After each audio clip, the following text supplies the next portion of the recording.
In typical Portland winter fashion, the days have been wet and the skies have been gray. We need a break. So we escaped the rain and cold with a quick flight to beautiful Palm Springs, California.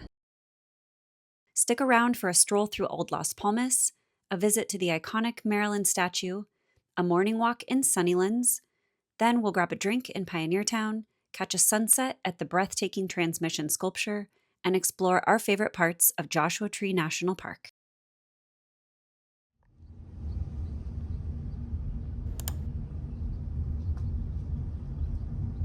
We headed out early this morning to cruise around Old Las Palmas and the movie colony neighborhoods. These neighborhoods, honestly, are incredibly cool and very, very quiet. You almost feel like you are transported to another decade. I can't help but think that everyone that lives here feels like Dawn and Betty Draper on vacation.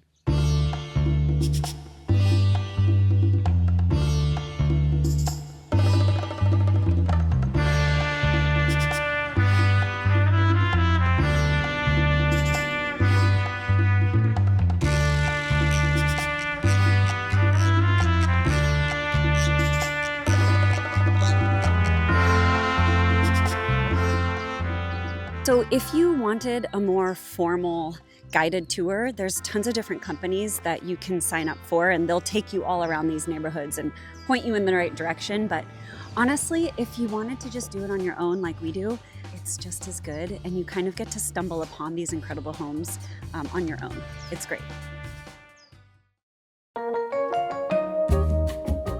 Ah, si j'avais 3 ou 4 millions de trop, j'aurais trop voulu avoir une maison ici. C'est mon architecture préférée. Ah, regardez ça. This statue is not only iconic, but apparently very controversial. Love it or hate it, you can't visit Palm Springs without a quick photo with this 26-foot-tall Marilyn Monroe. A couple of people recommended our next stop, so we ventured from downtown and drove 20 minutes to Rancho Mirage to see what all the hype was about. You ready for 100 degrees?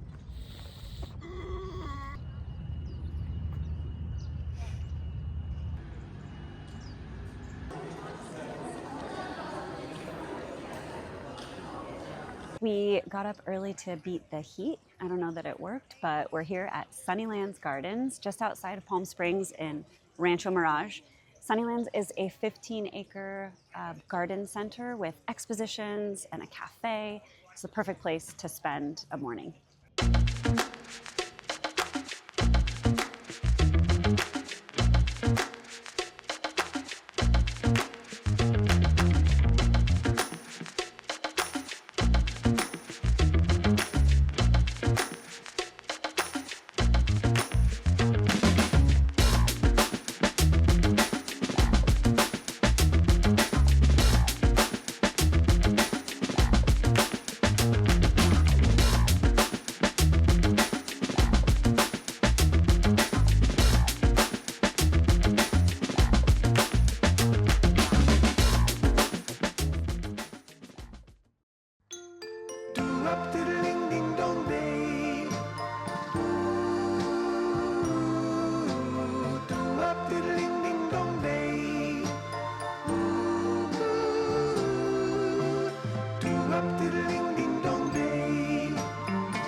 Okay, we gotta tell you about our hotel. There are honestly so many unique hotel options in Palm Springs, and it can be hard to choose. But we were really happy to have picked the ultra retro Stardust Hotel. Each of the 9 private rooms are super spacious and perfectly decorated to transport you back in time. My favorite part was this massive bathroom with striking starburst tile and mid-mod wallpaper, not to mention the rainforest showerhead.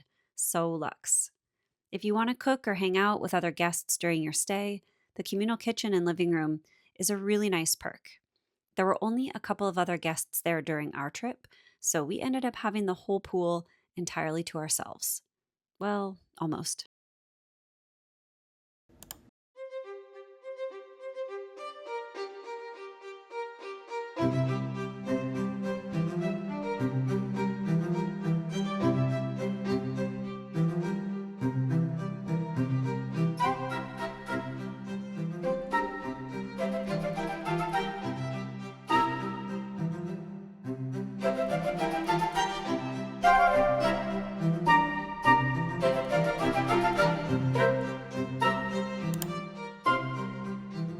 are here at Birba.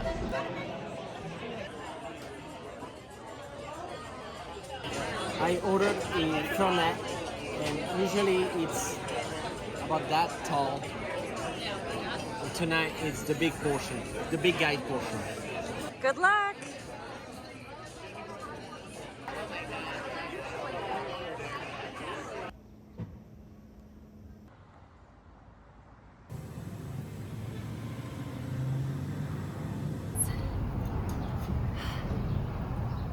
$99 but feels like $120. Just an hour north of Palm Springs on the way to Joshua Tree is the tiny unincorporated community of Pioneertown.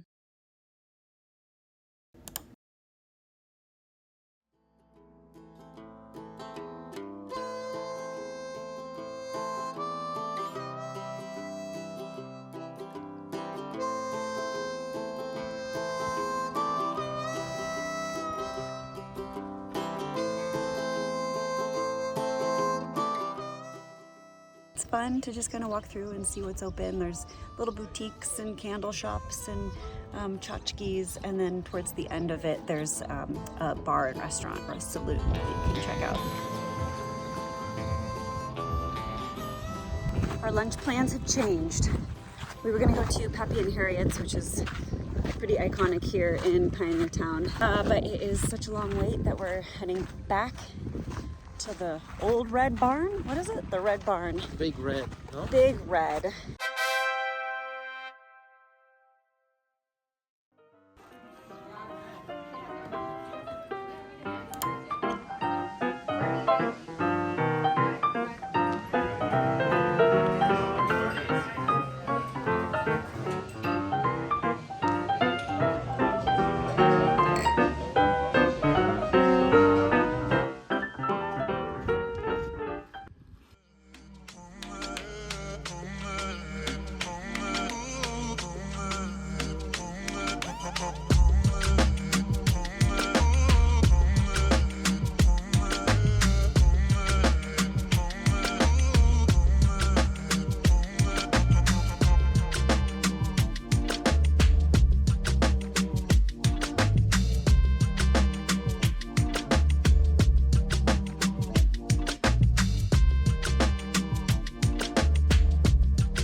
I'm here at Old Pierogi Under Baked Potato Rock, and I just wanted to tell you some of my favorite things about Joshua Tree. My first favorite thing was that yesterday I saw a roadrunner.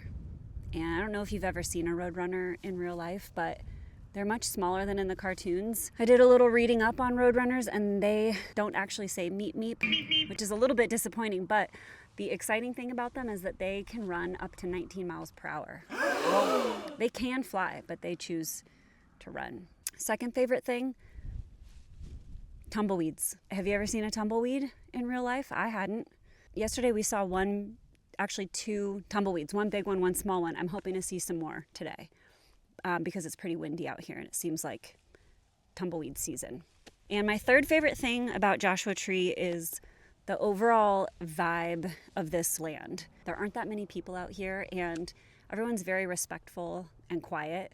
There's a couple of touristy spots that get a little bit crazy, but if you go out past those areas, you kind of have the whole place to yourself and it feels pretty magical.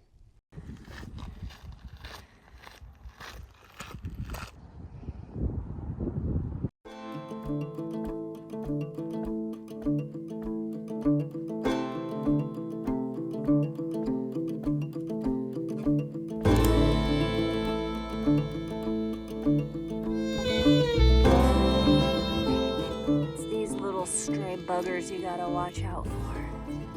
These ones that have fallen off the actual tree will get ya.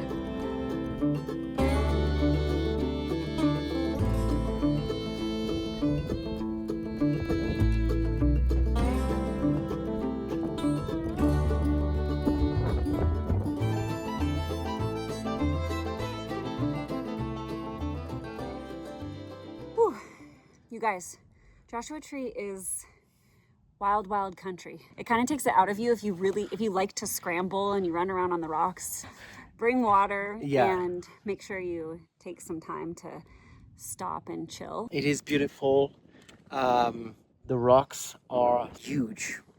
Massive. No, they're massive. It's actually, you could could climb, you could just walk around. There's little trails.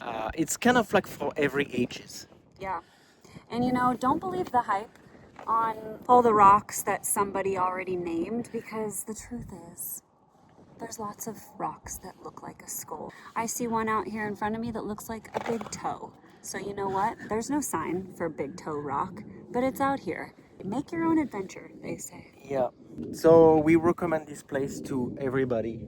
It's one of our favorite places. That's why we came back to film. Each time it's a new adventure. It's a nice little retreat. Peace.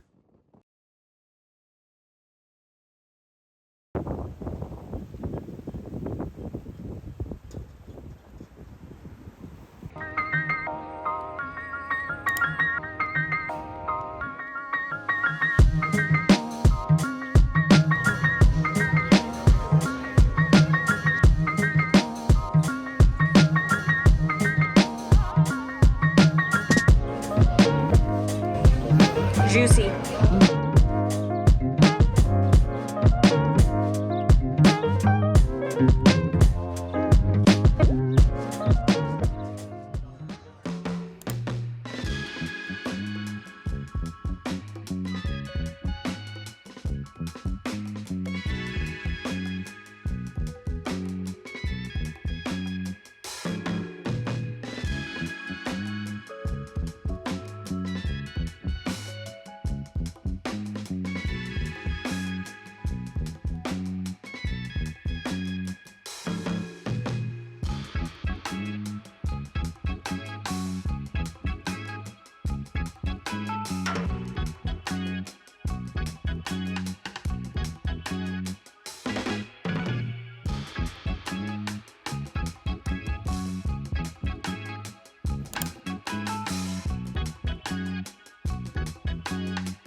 We had a late flight home to Portland, so we hit the road back to Palm Springs in order to spend our last few hours relaxing by the pool at the Drift Hotel.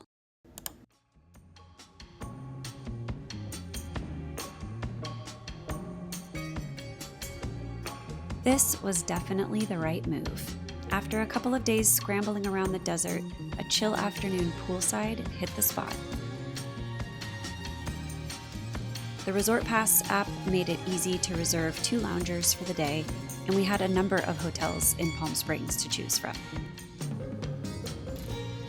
The Drift Day Pass was only $30 per person, and the vibe was just what we wanted. Cool, quiet, clean, and modern.